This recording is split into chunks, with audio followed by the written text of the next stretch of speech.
मैं डॉक्टर विनय कुमार पटेल आज आपके सामने एक नए टॉपिक के साथ उपस्थित हुए हैं और वो टॉपिक है मौर्यकालीन इतिहास के का एक विशिष्ट पहलू है, वो है सुदर्शन झील। इस सुदर्शन झील के अंतर्गत आज हम 4 टॉपिकों पे बात करेंगे। पहला है सुदर्शन झील की जानकारी के स्रोत, दूसरा इस सुदर्शन झील को बनाने का उद्देश्य क्या था, और तीसरा सुदर्शन झील का इतिहास, और चौथा निष्कर्ष। और सबसे पहले हम अब चर्चा करेंगे सुदर्शन झील की जानकारी के स्रोत। इस सुदर्शन झील की जानकारी के स्रोत के अंतर्गत जो एकमात्र स्रोत है वो है शक महाक्षत्रप दुर्दामन का जूनागढ़ अभिलेख। आज हम इस जूनागढ़ अभिलेख के अंतर्गत सुदर्शन झील का अध्ययन करेंगे। शक, यूनानियों के बाद भारत में शकों का आगमन हुआ। शक एक खानाबदोश एवं बर्बर जात थी। शकों की कुल 5 शाखाएं थी जो बोलन प्रदेश से होते हुए ये भारत आए। और शक नरेश जो थे, शक नरेश भारतीय प्रदेशों के शासक जो थे वो क्षत्रप कहलाते थे। क्षत्रप कहलाते थे। भारत में शकों का मुख्यतः 2 शाखाओं का आगमन हुआ। एक शाखा उत्तरी शाखा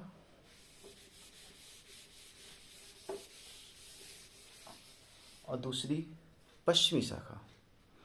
इस उत्तरी शाखा जो थी, पहले उत्तरी शाखा और दूसरी पश्चिमी शाखा। उत्तरी शाखा जो थी ये तक्षशिला और मथुरा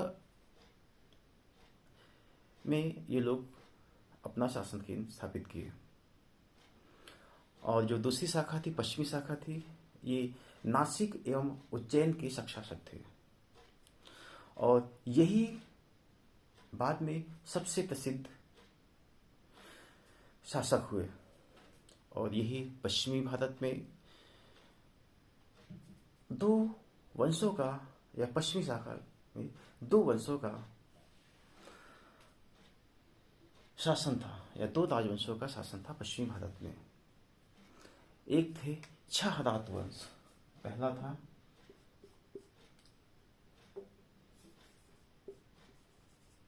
छहरात वंश। ये जो छहरात वंश थे, ये इनका शासन महाराष्ट्र और सौराष्ट्र में था। और इस वंश का पहला जो शासक था वो था भूमक। भूमक छहरात वंश का पहला शासक था। जो दूसरा वंश था पश्चिमी भारत में, वो था कादार्मक वंश।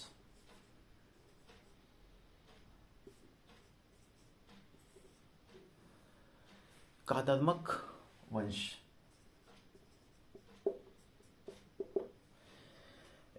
ये जो कादार्मक वंश था, ये इनका शासन उज्जैन और गुजरात के काठियावाड़ क्षेत्र में था। और इस वंश का जो संस्थापक था वो था चष्टन। और चष्टन का पुत्र जयदामन, और जयदामन का पुत्र दुर्दामन, जो शक महाक्षत्रप के नाम से शक वंश का महानतम शासक बना। शक महाक्षत्रप दुर्दामन ये ब्राह्मण या वैदिक धर्म का अनुयायी था। और ये संस्कृत भाषा को इसने राजस्व दिया या प्रशय दिया। और इसके समय उज्जैन जो था वो एक विद्या का या शिक्षा का मुख्य केंद्र बन गया था। दुर्दामन का जो जूनागढ़ अभिलेख है, ये एक प्रशस्ति है। प्रशस्ति वह होता है जब कोई सम्राट या राजा के प्राख्यान या उसके जीवन परिचय, उसके व्यक्तित्व एवं कृतित्व का अभिलेखन किसी अभिलेख में या ताम्रपत्रों में उससे उत्कीर्ण या खुदवाया जाता है। यानी एक हिसाब से कहा जाए तो उनका जीवन परिचय होता है, उसी को प्रशस्ति कहा जाता है। और ये यदुत दामन का जो जूना का अभिलेख है, ये शक संवत 72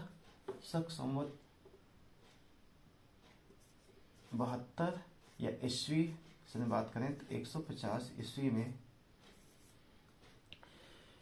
ये लिखा गया। और ये जो जूना का अभिलेख है, ये विशुद्ध रूप से संस्कृत भाषा में है, और विशुद्ध रूप से संस्कृत भाषा में लिखा गया ये प्राचीनतम अभिलेख है। और ये जो अभिलेख है ये चंपू शैली में लिखा गया है। चंपू शैली यानी चंपू शैली के अंतर्गत जो गद्य और पद्य या काव्य, गद्य प्लस पद्य या काव्य का जो मिश्रित रूप है उसी को चंपू शैली कहा जाता है। और चंपू शैली में ये दुत दामन का जूना का अभिलेख ये पहला अभिलेख है। और इस अभिलेख को खोजा था जेम्स प्रिंसप ने। जेम्स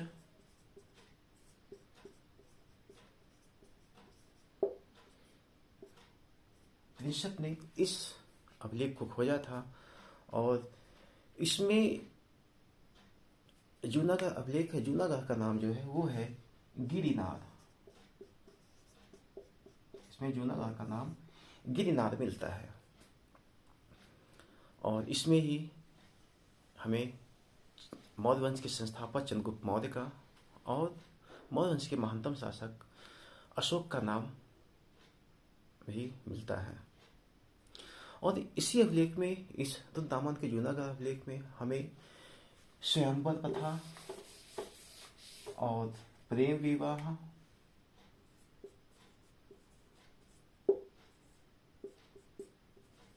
स्वयंवर प्रथा, प्रेम विवाह एवं 6 प्रकार के टैक्स,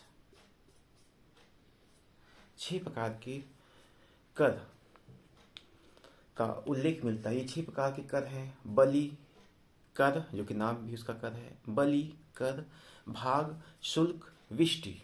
विष्टि यानी इसको बेगार भी कहा गया है।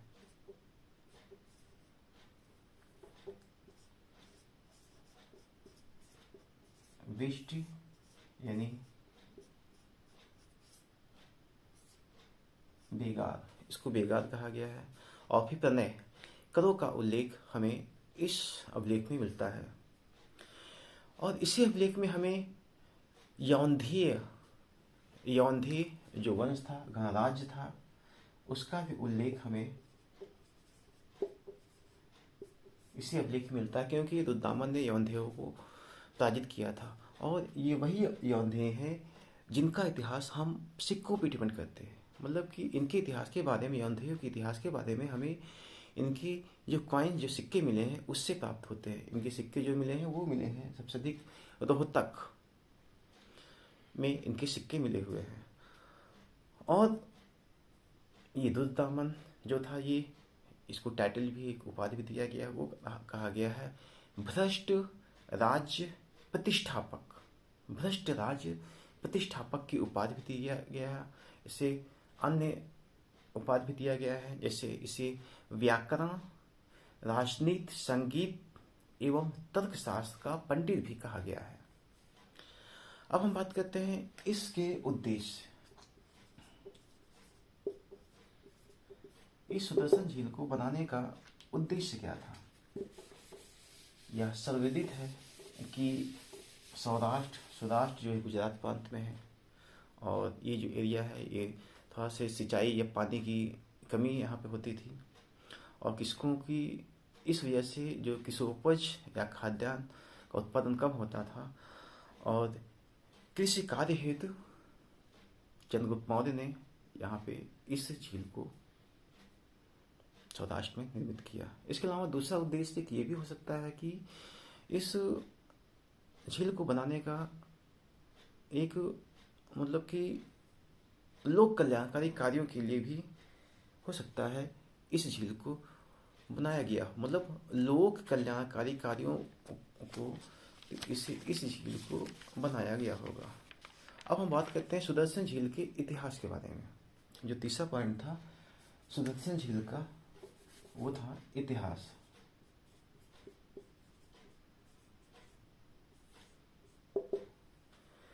सुदर्शन झील जो कि सौराष्ट्र या सौराष्ट्र में है, और वर्तमान में सौराष्ट्र या सौराष्ट्र जो गुजरात में है, ये इसका जो नाम है वो है काठियावाड़। काठियावाड़ जिला को ही सौराष्ट्र या सौराष्ट्र कहा जाता है। सुदर्शन झील जो कि गुजरात प्रांत के सौराष्ट्र में के गिरिनाथ या जूनागढ़ नामक स्थान पर स्थित है। गिरिनाथ या जूनागढ़ नामक स्थान पर स्थित है। यह झील रैवतक एवं उज्जयंत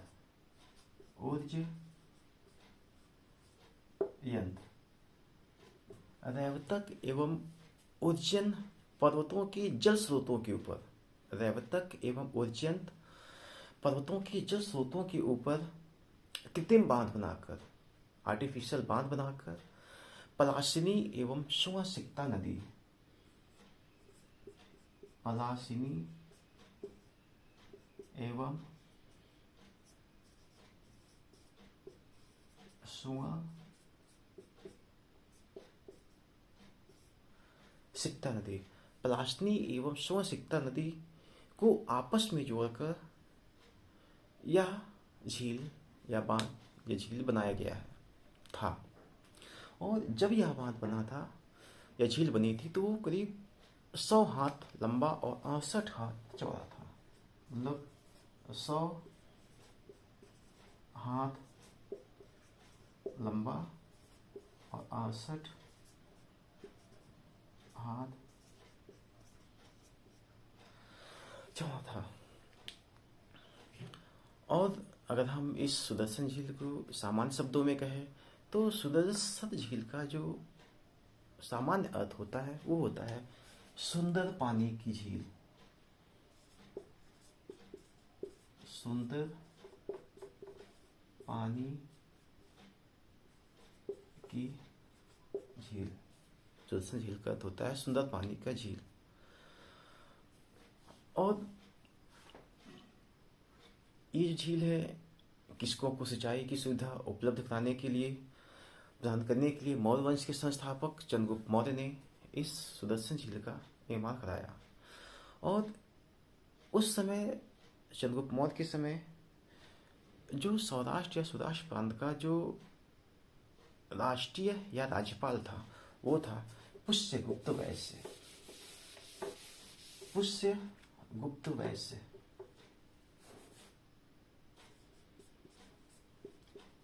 चंद्रगुप्त मौर्य के समय जो था सौराष्ट्र प्रांत का राज्यपाल वो था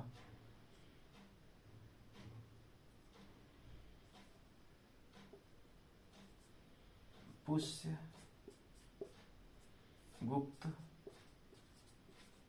वैश्य। इसके निर्देशन में पुष्यगुप्त वैश्य के निर्देशन में इस सुदर्शन झील का को बनवाया गया। जब चंद्रगुप्त मौर्य के बाद जब मौर्य वंश का जो महानतम शासक बना वो बना सम्राट अशोक या प्रियदर्शी अशोक या उज्जैनी कर्मोल। जब वो शासक बना तो सौराष्ट्र प्रांत का जो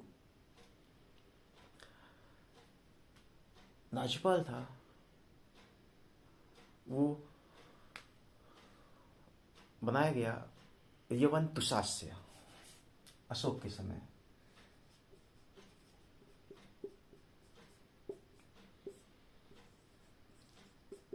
यवन तुषास्य, कहीं कहीं पे तुषास्व भी है।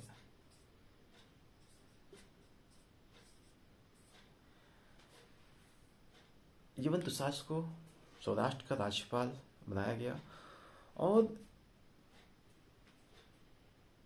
अब क्या था, सुदर्शन झील का विकास करने के लिए, सुदर्शन झील का विकास करने के लिए और कृषकों को और अधिक सुविधाएं प्रदान करने के लिए अशोक ने इस सुदर्शन झील में नहरें निकालने का आदेश दिया और फिर नहरें बनवाई गई।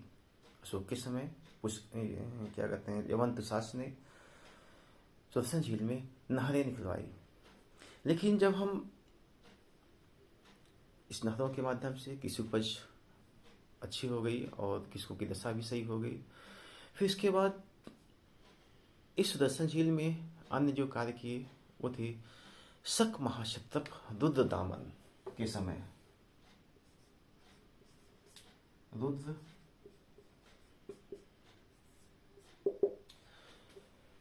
रुद्रदामन के समय अत्यधिक अतिवृष्टि या बहुत अधिक वर्षा हुई और ये जो बांध था ये टूट गया। और ये बांध जब टूट गया, इसमें कहा जाता है कि ये करीब 24 हाथ लंबी और 24 हाथ चौड़ी और 75 हाथ गहरी इसमें दरारें हो गई, मतलब दरारें हो गई इस बांध में। और इसकी वजह से पूरा सौराष्ट्र का प्रांत जो था वो पूरा जलमग्न हो गया और इससे पूरे राज्य में, सौराष्ट्र प्रांत में पूरे में यहाँ पे स्थिति एकदम दयनीय हो गई और किसको में हाहाकार मच गया कि अब इसको कैसे ठीक किया। एकदम हाहाकार की स्थिति हो गई। जब हाहाकार की स्थिति हो गई तो दामन ने अपनी मंत्रिपरिषद का बैठक बुलाई और मंत्रिपरिषद के सामने प्रस्ताव रखा कि इस बांध का पुनर्निर्माण कराया जाए। लेकिन उसकी मंत्रिपरिषद ने राजकीय राजकोष से धन न देने का आदेश दिया और यानी कि उसकी विरोध में थे कि इन्हें राजकीय इस बांध को निर्माण करने के लिए राजकीय राजकोष से कोई भी धन न दिया जाए। तब रुद्रदामन ने अपने निजी कोष से, अपने व्यक्तिगत कोष से उसने इस बांध का पुनर्निर्माण कराया। और ना तो उसने अपने निजी कोष से पैसा खर्च किया, ना तो उसने किसी, बाद में जब बांध बन गया तो उसने किसी भी आम जनता या किसी पर भी उसने कोई विष्ट या बेगार नहीं लगाया। बिना कोई विष्ट या बेगार लगाए ही उसने इस बांध का पुनर्निर्माण करवा दिया और इससे जो आम जनता थी वो काफ़ी खुश हो गई और फिर इस तरह इस बांध का पुनर्निर्माण करा दिया गया। और इस बांध का पुनर्निर्माण कराया या रुद्रदामन के नेतृत्व में उसका जो सौराष्ट्र प्रांत का जो राज्यपाल था वो था सुविशाख पहलव। सुविशाख पहलव के नेतृत्व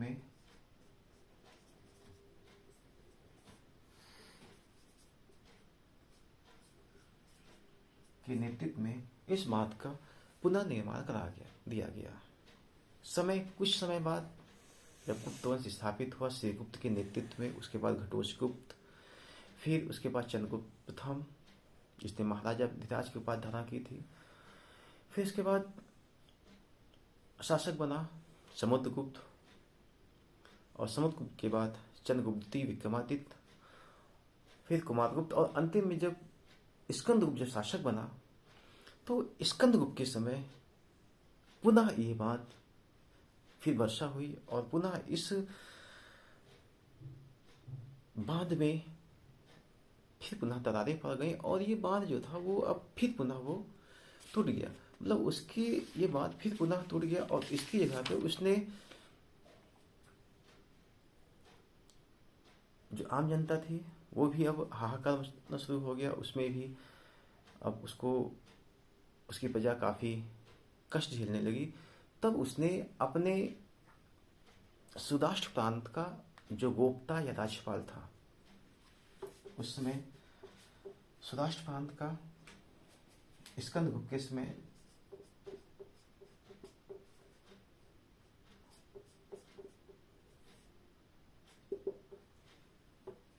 जो उसका गोप्ता या गुप्ता या राजपाल था, वो था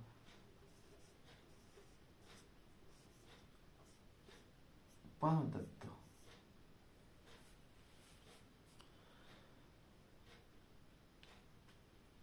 पानदत्त को आदेश दिया कि इस झील का मरम्मत कराई जाए। और फिर पानदत्त ने, क्योंकि उस समय इसका पुत्र, इसका नाम था चक्रपालिक, चक्रपालिक जो था उसमें गिरिनार या जूनागढ़ का उसको प्रशासक था।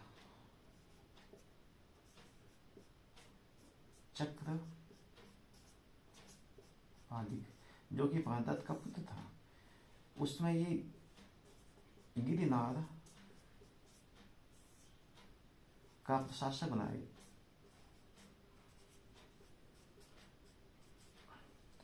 गिरिनार या जूनागढ़ का प्रशासक बनाया गया था इसके पुत्र को। और फिर चक्रपालिक ने इस बांध का पुनर्निर्माण कराया, पुनः मरम्मत कराई, और इससे प्रजा की कष्ट दूर हो गए। और फिर वहीं पर चक्रपालिक ने एक मंदिर का निर्माण कराया, वो भगवान विष्णु का मंदिर या भगवान विष्णु की मूर्ति भी स्थापित की।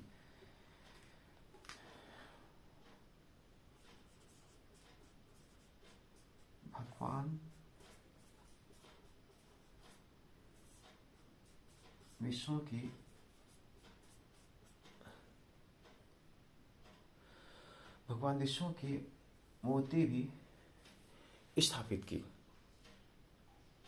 इस तरह हम देखते हैं कि सुदर्शन झील प्राचीन भारत में सिंचाई का एक, विशेषकर गुजरात प्रांत में सिंचाई का एक मुख्य साधन था।